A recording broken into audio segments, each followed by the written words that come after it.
Recognizes Congresswoman Pingree from Maine for 5 minutes. Thank you very much, Madam Chair. Thank you for having this hearing, and thank you to both of our witnesses. Really appreciate the work that you're doing, and grateful to have you here with us today. I wanted to talk first to Mr. Crosby, Chief Crosby. Thank you for being with us today.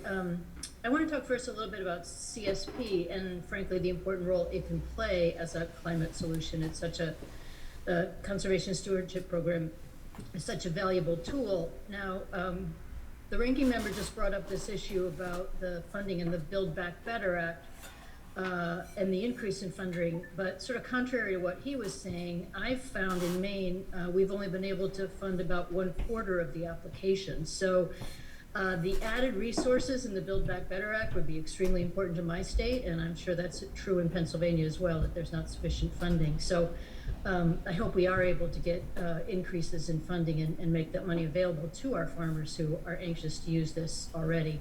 But could you talk to me a little bit more about how we use CSP as a tool in combating climate change and why that's a particularly helpful program? And as a state conservationist, I had an opportunity to administer CSP and now as chief, and it's one of those programs. It's the biggest working lands conservation program that we have, and it is very successful. And we have a lot of producers out there that transition from EQIP to CSP, which like I say has been very successful. One of the things that we've seen is that in the 5th year, producers have an opportunity to re-enroll, and there was something that was in our policy that said that if you didn't re-enroll in that 5th year, you had to sit out 2 years and wait. So we were able to waive that and make sure that producers have an opportunity to re-enroll right after that 5th year. But it is a very successful program. We've identified 81 enhancements in the CSP that we think has the best chance to help us with the climate crisis. And we've also identified some practices also on our EQIP program, but we've identified 81 enhancements that we know that will help with soil sequestration and also greenhouse gas emissions. That's great. Well, thank you. I really appreciate 81 is a big number, but I know that's going to cover some of the things that I've put in my bill, as you mentioned, soil health, carbon sequestration, a variety of other things. I want to take a different tack here, and again, thank you, Chief Crosby, for talking to me about this question, and that's about PFAS.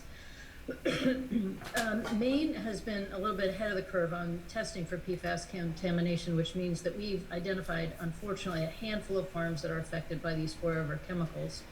But we know there are many more in Maine as we increase our testing, and we know it's not just a Maine problem. Last week, the state of Michigan issued a consumption advisory about beef from one farm that was found to have high levels of PFAS. I know that NRCS could assist farms if they make the difficult decision to dispose of contaminated animals, but I'd like to hear more about what NRCS could be doing to support farmers in this devastating situation. And thank you for the question. And yes, we've been working, my staff and I, we've been working on this. I think we've identified some areas that we can be helpful. As we are out on those farms and working with those landowners, we can talk about what are some of the things that can help mitigate PFAS and get those herds back to producing the type quality of milk that is needed. Also on the disposal side, we are working very closely with our staff to identify how we can help with that. Now, our agency, while we may be able to provide some financial assistance to dispose of that herd, we have to make sure that we are following all state rules and regulations as far as disposal and where those animals can be buried. We do not make that decision on where those animals can be buried. So we work with the state authorities to make sure that happens. But we are working to look at our standard and specs and how we can help those landowners make decisions on getting those herds healthy. And then if they can't get them healthy, then we have an opportunity to help them if we have to dispose of animals. Well, thank you for that, and I know you share my concerns that farmers in this situation not only face the devastating possibility of losing their animals and the challenges that faces with herds that you've been cultivating your whole life, and also the economic loss it can be. This is a devastating problem, and we have to support it much more. I just want to add one quick thing. In the In the 2018 Farm Bill, soil testing was added to the EQIP program, so I hope that NRCS could help defray some of the very significant costs of soil testing for PFAS that farmers in our state are currently taking on. I'm out of time, but I can connect with you about that, but I do want to reiterate that soil testing is extremely important and we need some assistance with that. So I will yield back. Thank you, Madam Chair.